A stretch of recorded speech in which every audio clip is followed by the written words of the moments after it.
নমস্কার, নিউজ 18 বাংলায় আপনাদের সকলকে স্বাগত। আপনাদের সঙ্গে রয়েছে আমি সোনিয়া। ঘড়ির কাঁটায় রাত 11টা, মানে সময় সেরা 11। আর শুরুতে নজর রাখতেই হচ্ছে বিজেপির জন্য দরজা খোলা। বিজেপি নেতারা যোগাযোগ রাখছেন দাবি অভিষেক বন্দ্যোপাধ্যায়ের। বিজেপি নেতারা যোগাযোগ রাখছেন দাবি অভিষেকের। যোগাযোগ করলে দলে নেওয়ার কথা ভাববে তৃণমূল। সাংবাদিকদের সঙ্গে আলাপচারিতায় দাবি অভিষেক বন্দ্যোপাধ্যায়ের। আরো বিস্তারিত এ বিষয়ে মৈত্রেয়ী আমাদের জানাবে। মৈত্রেয়ী, দল ছেড়ে যাওয়া নেতাদের জন্য দরজা বন্ধ করে দিয়েছিলেন অভিষেক, এবার বিজেপির জন্য দরজা খুলে দিলেন অভিষেক, কতটা তাৎপর্যপূর্ণ? দেখো, অভিষেক বন্দ্যোপাধ্যায় তিনি আজকে যেটা জানিয়েছেন যে একাধিক সাংসদ এবং বিধায়ক, বিজেপির সাংসদ এবং বিধায়ক তারা যোগাযোগ রাখছেন, তবে সেক্ষেত্রে দাঁড়িয়েও সঠিক সময় তাদেরকে নেওয়া হবে, এমনটাই কিন্তু জানিয়েছেন অভিষেক বন্দ্যোপাধ্যায়। তিনি জানিয়েছেন যে অনেকে যোগাযোগ রাখছেন, কিন্তু যোগাযোগ রাখা মানেই তাদেরকে নিয়ে নেওয়া নয়। তবে এক্ষেত্রে রাজনৈতিকভাবে যেটা বোঝা যাচ্ছে যে বিজেপির জন্য দরজা খুললেও সেই দরজা যে একেবারে ওপেন ডোর হবে না, সবটা বুঝে এবং সময় অনুযায়ী, অর্থাৎ সঠিক সময় সেই সমস্ত নেতাদের জন্য দরজা খোলা হবে এবং জল মেতেই তাদেরকে নেওয়া হবে, তেমনটাই কিন্তু ইঙ্গিত দিতে চেয়েছেন অভিষেক বন্দ্যোপাধ্যায়। মৈত্রেয়ী, সঙ্গে থাকো।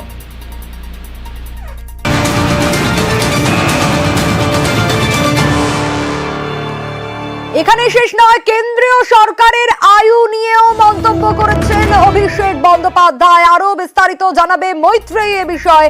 মৈত্রেয়ী, কেন্দ্রীয় সরকারের আয়ু সম্পর্কে কি বললেন অভিষেক? দেখো, অভিষেক বন্দ্যোপাধ্যায় তিনি সাংবাদিকদের সঙ্গে আলাপচারিতায় তিনি জানিয়েছেন যে এই যে এনডিএ সরকার এই মুহূর্তে ক্ষমতায় রয়েছে তার আয়ু 1 বছরের বেশি নয়, তেমনটাই তিনি বলছেন এবং সেই প্রেডিকশনের পেছনে কিন্তু যথেষ্টই যুক্তিও দিয়েছেন তিনি। তার বক্তব্য যে আগামী দিনে যে 4 রাজ্যে বিধানসভা নির্বাচন রয়েছে, অর্থাৎ ঝাড়খণ্ড, হরিয়ানা, মহারাষ্ট্র এবং জম্মু অ্যান্ড কাশ্মীর, এই 4 রাজ্যেই কিন্তু বিজেপি হারতে চলেছে এবং সেই জায়গা থেকে দাঁড়িয়ে তার বক্তব্য যে যখনই এই 4 রাজ্যের ফলাফলে হারের দিকে এগোবে তখনই কিন্তু ধীরে ধীরে মোমেন্টাম এগিয়ে আসবে, মোমেন্টাম ঘুরবে বিরোধীদের দিকে এবং তখন বিরোধীদের এই এনডিএ জোট ভাঙানোর প্রয়োজন পড়বে না। তখন এনডিএ জোটকে অটোমেটিক্যালি ভেঙে যারা নিজেদের রাজ্যের কথা ভেবে তারা কিন্তু এনডিএ জোট ভেঙে বেরিয়ে আসবেন, ফলে এই সরকার তখন ভেঙে পড়বে, এমনটাই মনে করছেন অভিষেক বন্দ্যোপাধ্যায়। মৈত্রেয়ী, সঙ্গে থাকো।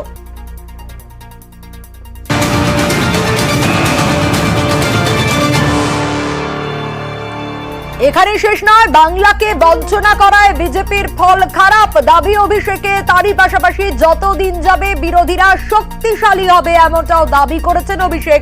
এ বিষয়ে মৈত্রেয়ীর কাছ থেকে জানবো। মৈত্রেয়ী, ইন্ডিয়া জোট নিয়ে কি বললেন অভিষেক বন্দ্যোপাধ্যায়? দেখো, ইন্ডিয়া জোট নিয়ে অভিষেক বন্দ্যোপাধ্যায়ের বক্তব্য খুব স্পষ্ট। তার বক্তব্য ইন্ডিয়া জোটের সঙ্গেই তারা রয়েছেন এবং ইন্ডিয়া জোটের সঙ্গেই তারা থাকবেন, এমনকি এবং সেক্ষেত্রে দাঁড়িয়ে ইন্ডিয়া জোটের সঙ্গে থাকার ক্ষেত্রে তার প্রমাণ তখনই বোঝা যাবে যখন কোনো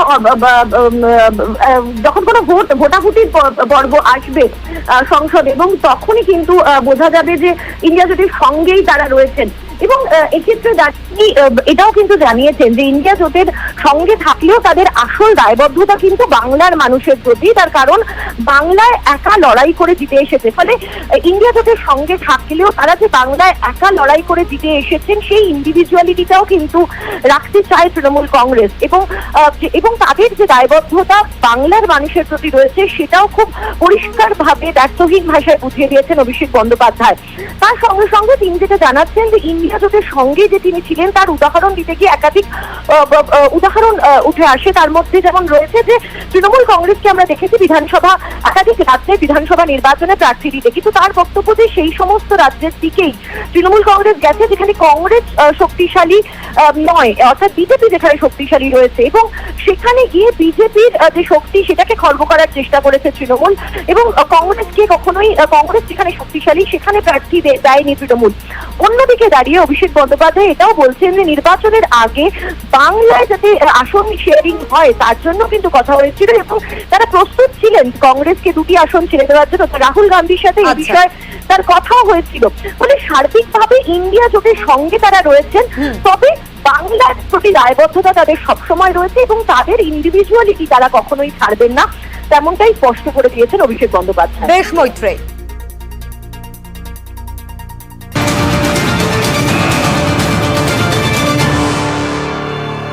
এদিকে আবার রাজপথে রাজ্যভাগে মিছিল, হ্যাঁ মুর্শিদাবাদের লালবাগে রাজ্যভাগে মিছিল বিজেপির তরফ থেকে। রাজপথে রাজ্যভাগে মিছিল গৌরীশঙ্কর ঘোষ, বিজেপি বিধায়ক গৌরীশঙ্কর ঘোষের নেতৃত্বে। মুর্শিদাবাদ মালদাকে নিয়ে কেন্দ্রশাসিত অঞ্চল করতে হবে এমনটাই দাবি। মিছিল থেকে বিস্ফোরক মন্তব্য পদ্ম বিধায়কের। রাজ্যভাগে নেতৃত্বের আশ্বাস মিলেছে বলেও দাবি বিধায়কের। এই জেলাতেও আইন শৃঙ্খলার অবনতি হয়েছে, আইনের শাসন নেই। তাদের এই স্লোগান, তাদের বক্তব্য, হিন্দু নিধনের যে বক্তব্য, তাতে এই জেলার মানুষ ভীত সন্ত্রস্ত। আমাদের কদিন আগে দেখেছেন আমাদের সাংসদ নিশিকান্ত দুবে ঠিক আমার বক্তব্যকেই 2 বছর পর সংসদে তুলেছেন এবং আমরা আশ্বাস পাচ্ছি যে এবার হয়তো কেন্দ্রীয় সরকার মুর্শিদাবাদ এবং মালদার কিছু অংশ যেখানে আজকে আইনের শাসন নেই সেই জায়গায় আইনের শাসন প্রতিষ্ঠা করতে কেন্দ্রশাসিত অঞ্চলের ঘোষণা করবেন। ওই দাবিতেই আমাদের মিছিল। আপনারা শুনলেন পদ্ম বিধায়ক গৌরীশঙ্কর ঘোষ দাবি করছেন রাজ্যভাগে নেতৃত্বের আশ্বাস মিলেছে, কিন্তু গত পরশুই শুভেন্দু অধিকারী রাজ্যভাগের বিরুদ্ধে কথা বলেছিলেন। কি বলেছিলেন শুভেন্দু অধিকারী শুনুন। ওটা ওনার ব্যক্তিগত মত। ভারতীয় জনতা পার্টি পরিষ্কার স্ট্যান্ড, আমরা বঙ্গভঙ্গ, বাংলা ভাগ, ইউটি, আলাদা রাজ্য এসব চাই না। দলগতভাবে আমি বলতে পারি হিন্দু পলায়ন রুখতে অবিলম্বে অনুপ্রবেশকারীদেরকে চিহ্নিত করতে হবে। উত্তরবঙ্গের বঞ্চনা নিরসনে অবিলম্বে পশ্চিমবঙ্গ সরকারকে কাজ করতে হবে। ভারতীয় জনতা পার্টি সরকার তৈরি করে বিএসএফ, এনআইএ এবং সবার সাহায্য নিয়ে কেন্দ্র রাজ্য যৌথভাবে হিন্দুদের হোমল্যান্ড এই পশ্চিমবঙ্গকে বাঁচানোর কাজ করবে। অনুপ্রবেশের যে অভিযোগ বিজেপি করছে তার পরিপ্রেক্ষিতে বিস্ফোরক মন্তব্য হুমায়ুন কবিরের। কোটিতে 1-2 হতে পারে, ম্যাক্সিমাম কোনো লোক বাংলাদেশ থেকে আমাদের জেলায় মুর্শিদাবাদ, মালদা, নদিয়া, আমরা যতটা এরিয়া নিয়ে আমরা চলাফেরা করি, আমি সেইভাবে কোনো মানুষকে বিগত 20-30 বছরে আমরা যে সক্রিয় রাজনীতিতে আছি আমি সেইভাবে পাইনি। 2014 সালের আগে যারা গভর্নমেন্টে ছিল তাদেরও যেমন দায় এসে যায়।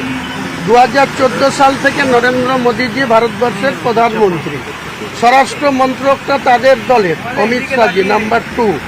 তাহলে যদি অনুপ্রবেশ হয়ে থাকে তাহলে এই গৌরীশঙ্কররা কেন ওই দলে পদত্যাগ করুক ওরা? আর এই রাজ্যভাগ ইস্যুতে বিজেপির ওপর চাপ বাড়াতে চাইছে তৃণমূল। বাংলা ভাগের বিরোধিতায় এবার